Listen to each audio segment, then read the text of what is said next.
Ang lalaking ito ay matagal nang patay ng 12 taon. Ngunit bigla siyang nagising sa bubungan. Pakiramdam niya ay natulog lang siya ng matagal. Napanaginipan niyang napunta siya sa isang hotel na tinatawag na Del Luna. At naging manager doon ng 12 taon. Naalala niya na malapit nang magsimula ang klase. Kaya dali-dali siyang bumalik sa classroom. Ngunit wala siyang kilala ni isa man. Nagkamali ba siya ng pasok sa klase? Biglang pumasok ang guro. Nagulat din ito nang makita siyang nakalumang uniforme. Iyon ay disenyo pa mula 12 taon na ang nakalipas. Akala ng guro ay nagpapatawa o nagkakaloko lang siya.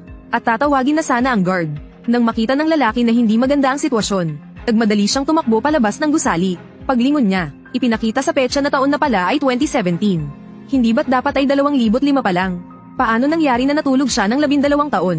Paano na lang ang mga kapatid niya sa bahay? Mabilis siyang tumakbo pa uwi, pagkabukas niya ng pinto. Ang natira na lang ay isang bakanteng mesa at isang hindi pamilyar na paligid. Labis siyang nalito dito, gusto niyang magtanong para malaman ang totoo. Paglabas niya, nakasalubong niya ang may-ari ng bahay. Ngunit napagkamalan siyang magnanakaw. Agad siyang nagpaliwanag, pero hindi siya pinakinggan ng may-ari ng bahay. Patuloy nitong sinasabi na dadalhin siya sa pulisya. Sa pagkataranta, itinulak niya ito. Ngunit laking gulat niya nang mapalipad niya ang may-ari ng ilang metro. Namangha siya sa sarili niyang mga kamay. Ano ba talaga ang nangyayari? Nang makabawi siya sa gulat, agad siyang lumapit para tulungan ang may-ari. Tinayo niya ang natumbang mesa. Ngunit hindi niya inaasahan na papaluan siya ng may-ari at mawalan ng malay. Pagkagising niya, nasa ospital na siya. May malaking sugat sa kanyang noo dahil sa pagkakapalo. Habang sa tabi niya, abala ang mga pulis sa investigasyon. Tinanong siya kung ano ang pangalan at petsa ng kapanganakan niya. Tapat na sumagot ang binata. Ako si Cheng Haisheng. Ipinanganak ako noong ika-7 ng Hunyo, 1987. Nagulat ang mga pulis nang marinig iyon.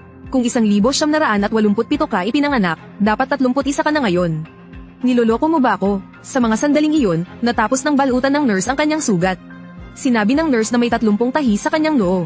Mag-ingat ka para hindi maimpeksyon. Huwag mong kalimutang kunin ng antibiotic mamaya. Dahil iniisip ng pulis na nagsisinungaling siya. Dinala na siya diretso sa istasyon ng pulisya. Muling tinanong ang kanyang pangalan at petsa ng kapanganakan. Wala nang magawa ang binata. Sinabi niyang totoo talaga ang lahat ng sinabi niya. Lalong nainis ang mga pulis. Kung mapatunayan na nagsisinungaling ka, mapaparatangan ka ng ilegal na pagpasok sa pribadong bahay at hadlang sa investigasyon. Mas lalala pa ang kaso mo. Pero nang sinuri nila, walang mali sa impormasyon. Ngunit nakasaad doon na patay na siya. Laking gulat ng mga pulis. Nagpasya silang ipaalam ito sa nakatataas. Samantala, si Haisheng ay pumunta sa banyo para maghilamos. Napansin niyang gumaling na ang sugat sa kanyang noo. Wala ni isang bakas ng tahi. Mas lalo siyang nalito. Ano ba talaga ang nangyayari sa katawan niya? Habang palabas na sana siya ng banyo, may nakasalubong siyang pulis. Nagulat ito nang makita ang kanyang uniforme. Siya pala ay ang kababata niyang si Haisheng. Pero matagal nang patay si Haisheng, 12 taon na ang nakalipas. Pati boses niya, parehong-pareho. Tuluyan siyang nataranta. Naalala niya ngayon pala ang araw ng kamatayan ni Haisheng. Multo ba ang nasa harapan ko? Sa mga sandaling iyon, nakita rin ni Haisheng ang pangalan ng lalaki. Nakilala niya ito bilang si Haofang, ang kaklase niya sa high school. Agad niya itong tinanong, Haofang, ako si Haisheng. Pagkatapos niyang muling magkamalay, magkasama na silang dalawa sa isang noodle house. Tinitigan ni Haofang si Haisheng na 12 taon nang hindi kumakain ng noodles. Hindi pa rin siya makapaniwala sa lahat ng nangyayari. Nanginginig pa ang kanyang kamay nang subukang hawakan si Haisheng. Nararamdaman niya ang init ng katawan nito. Ibig sabihin, tao talaga ang nasa harap niya. Tinanong siya ni Haisheng, kumusta na ba si Jing Yuan, ang nobyo ko? Hindi makatingin sa kanya si Haofang. Nauutal nitong sagot, sa loob ng 12 taon, halos hindi kami nagkaroon ng contact. Hindi ko rin alam kung kumusta na siya. Labis na nalito si Haisheng. Noon, napakalapit nilang magkakaibigan. Bakit biglang naging ganito ang lahat? Tinanong siya ni Haofang. Hindi mo ba talaga naaalala kung ano ang nangyari nung araw na iyon? Sinubukang balikan ni Haisheng ang kanyang alaala. Katulad ng dati, naghanda siya ng almusal, inalagaan ang kanyang mga kapatid, at sabay silang pumasok sa paaralan ni Jing Yuan. Dahil kaarawan niya noon, nagkaroon siya ng lakas ng loob na humingi ng halik kay Jing Yuan. Tinawag pa siya nitong Many Akis. Many Akis, pagdating sa paaralan, pinadalhan niya ng pagkain ang kanyang kapatid. Doon niya lang nalaman na nabugbog ito. Labis siyang nagalit, agad niyang hinarap ang bully, si Yang Zhongche. Ngunit agad silang pinaghiwalay ng kanilang mga kaklase. Palay bagong lipat lang sa eskwelahan ang bully. Nabalitaan niya na mahusay makipag-away si Haisheng kaya ilang beses niya itong inasar. Pero hindi siya pinatulan ni Haisheng. Kaya ang ginawa niya, sinaktan niya ang nakababatang kapatid ni Haisheng. Galit na galit si Haisheng at sumigaw na papatayin niya ito. Pero agad siyang hinayla palayo ni Haofang. Pinakalma rin siya ni Jing Yuan. Sabi nito, noong nasa 2 taon ka ng high school, nasuspinde ka na dahil sa pakikipag-away. Kapag nakipag-away ka ulit, tiyak na mapapalayas ka na sa eskwelahan. Kalahating taon na lang, magtatapos ka na. Tiyagin mo na lang muna. Sabi ni Haisheng, kapatid niya ang binubuli. Hindi niya ito kayang palampasin. Biglang tumayo si Jing Yuan. Sabi niya, siya na ang hahanap sa makong na iyon. Bubunutin niya lahat ng buhok nito. At sisipain sa maselang bahagi. Para hindi na ito magkaanak habang buhay. Sa oras na iyon, kumalma na rin si Haisheng. Kinagabihan, pumunta si Jing Yuan sa bahay ni Haisheng para sa surprise sa kaarawan niya. Tumawag si Haisheng, sinabing pupuntahan niya ito. Sinabi sa kanya ni Jing Yuan na bumalik muna siya sa bahay para kunin ang isang bagay. Matagal naghanap si Haisheng pero hindi niya mahanap ang pataka niya. Habang pauwi na siya, nagulat siya sa nakita niya sa sahig.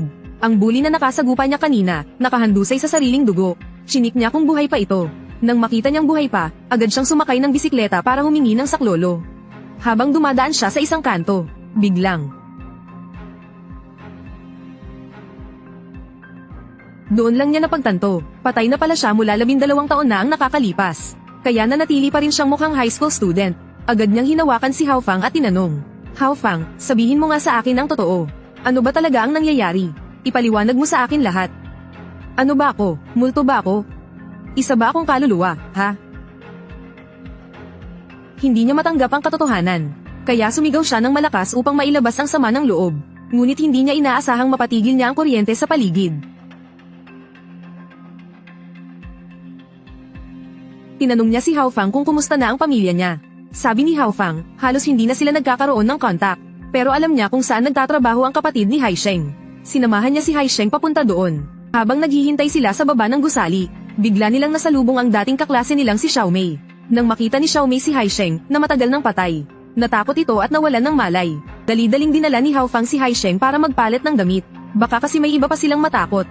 Matapos mag-disguise, binalikan ni Haisheng ang kapatid niya. Saktong nakita niya ang kapatid niyang nananakit ng tao. Hindi niya maintindihan. Noong araw, masipag at mabait ang kapatid niya. Paano ito naging parte ng sindikato ngayon? Umakyat si Haisheng para hanapin ang kapatid niya. Napansin niyang sobrang daming opisina. Hindi niya alam kung aling kwarto naroon ang kapatid niya. Bigla siyang nagulat dahil naging sobrang talas ng pandinig niya. Naririnig niya ang mga boses mula sa iba't ibang kwarto. Pati mga tawag sa telepono kahit malayo ng ilang metro, malinaw sa pandinig niya. Rinig na rinig niya lahat. Nang makalapit siya sa isang pinto, narinig niya ang sindikato na pinipilit ang kapatid niyang hingan ng pera si Jing Yuan. Ayaw pumayag ng kapatid niya kaya binubugbog siya. Agad sumugod si Haisheng para pigilan sila. Samantala, nakatakas din ang kapatid niya. Hindi niya napansin na ang sumagip sa kanya ay ang kuya niya mismo. Nang makita ito ng lalaking mahaba ang buhok, sinubukan niya itong habulin. Pero hinarang siya ni Haisheng. Aakmang susugurin sana siya nito, pero agad niya itong napalipad ng ilang metro palayo. Nang makita ng pinuno ng sindikato na nabugbog ang tauhan niya, pumulot ito ng bakal na tubo at tinangkang saktan si Haisheng. Ngunit ganoon din ang nangyari. Hinawakan ni Haisheng ang pinuno ng sindikato. Tinanong niya kung saan nagpunta ang kapatid niya. Agad ibinigay ng lalaki ang kanyang calling card. Nakasulat doon ang address ng bahay ni Jing Yuan. Naisip ni Haisheng na sa wakas, natagpuan na niya si Jing Yuan. Tumakay siya ng bus papunta roon. Biglang may isang hindi kilalang matandang lalaki ang tumayo sa tabi niya. Tinanong siya kung kailan siya dumating. Mukhang hindi pa matagal. Hindi niya maintindihan kung ano ang ibig sabihin ng lalaki. Naguguluhan siyang napatitig habang bumababa ito ng bus. Dumating si Haisheng sa bahay ni Jing Yuan. Excited niyang pinindot ang doorbell. Sa wakas, makikita na niya ang babaeng mahal niya. Punong-puno siya ng kaba at pananabik. Pero ilang minuto na ang doorbell, walang nagbukas ng pinto. Wala siyang magawa kundi maghintay. Naghintay siya hanggang gabi. Dumating ang sindikato kasama ang mga tauhan nila para maghiganti. Ayon sa utos ng direktor, hindi ginamit ni Haisheng ang kanyang kakaibang lakas. Dahil dito, nabugbog siya at nawalan ng malay. Makalipas ang hating gabi, bumuhos ang malakas na ulan. Pag-uwi ni Jing Yuan, nakita niya ang isang lalaking nakahandusay sa lupa. Tiningnan niya ito ng mabuti. Laking gulat niya nang mapansing kamukha ito ng kanyang unang pag-ibig. Dinala niya ito sa loob at pinahiga sa sofa. Habang tinititigan ang pamilyar pero estrangherong mukha, bumalik sa alaala ni Jing Yuan ang panahon ng high school. Ang matatamis nilang sandali noon. Pero sinasabi ng isip niya na isa lang itong pagkakataon. Kaya agad siyang tumawag sa pulisya. Pagkabukas pa lang ng linya, narinig niya, Jing Yuan. Natakot siya kaya nahulog ang cellphone niya. Isa pa niyang kamay ay hindi mapigil ang manginig. Dali-dali niyang sinabi na mali lang ang nadial niya. Iniisip niyang baka nagkamali lang siya ng dinig kanina. Pero habang nakatitig sa lalaking kahawig na kahawig ni Haisheng, hindi niya napigil ang maalala ang nakaraan 12 taon na ang nakalipas. Eksena ng libing ni Haisheng. Simula noon, lagi siyang may dalang pagsisisi. Kung hindi niya sana inutusan si Haisheng na kunin ang pataka, hindi sana namatay si Haisheng. Kasalanan niya ang lahat ng ito. Kinabukasan ng umaga, nakita ni Jing Yuan na tulog pa rin ang lalaki. Iniwan niya ang isang sulat at umalis. Samantala, ang mga sugat ni Haisheng, kitang-kita na mabilis itong naghihilom. Ilang saglit pa, nagising na siya. Napansin niya ang litrato ni Jing Yuan sa refrigerator. Labis siyang natuwa. Sa wakas, nasa bahay na siya ni Jing Yuan. Samantala, sa kabilang banda, hinahanap ni Hao Fang ang mga kaklase nila sa high school. Sinabi niyang nakita niya si Haisheng. Akala ng lahat, nagsasalita lang siya ng kung ano-ano. Itinuro ni Hao Fang ang uniforme ni Haisheng para patunayan ito. Nandoon pa ang name tag ni Haisheng. Personal niya itong hinubad sa katawan ni Haisheng. Kahit siya mismo, hindi sigurado kung tao o multo si Haisheng. Pero isang bagay ang tiyak, totoong naroon siya. Sa mga sandaling iyon, doon lang napagtanto ni Jing Yuan. Ang lalaking niligtas niya kahapon ay si Haisheng nga. Dali-dali siyang naghanap ng dahilan para umalis. Nagmadali siyang umuwi. Pagdating niya, wala siyang nakita ni Anino ni Haisheng. Labis siyang nadismaya. Umupo siya sa sofa, iniisip na baka umalis na si Haisheng. Biglang lumabas si Haisheng mula sa banyo. Nang makita ni Haisheng na dumating si Jing Yuan, ngumiti siya at binati ito. Namangha siyang makita na isa na itong ganap na dalaga. Tinanong niya kung kumusta ang buhay nito nitong mga taon na lumipas. Hindi pa rin makapaniwala si Jing Yuan sa nangyayari sa harap niya. Sa kabila ng pagiging masayahin ni Haisheng, medyo natatakot pa rin siya. Biglang dumating ang landlord para maningil ng renta. Galit na galit nitong pinagalitan si Jing Yuan. Sinabi nitong 3 buwan na siyang hindi nakakabayad ng renta. Paano raw nakakayang gawin iyon ng isang kabataan? Marami pa itong masasakit na sinabi. Hindi na ito matiis ni Haisheng. Pero pinigilan siya ni Jing Yuan. Napilitang ngumiti si Jing Yuan at humingi ng paumanhin sa landlord. Nangakong sa susunod na linggo, makakabayad na siya. Labis na nagtataka si Haisheng. Bakit hindi man lang makabayad ng renta si Jing Yuan?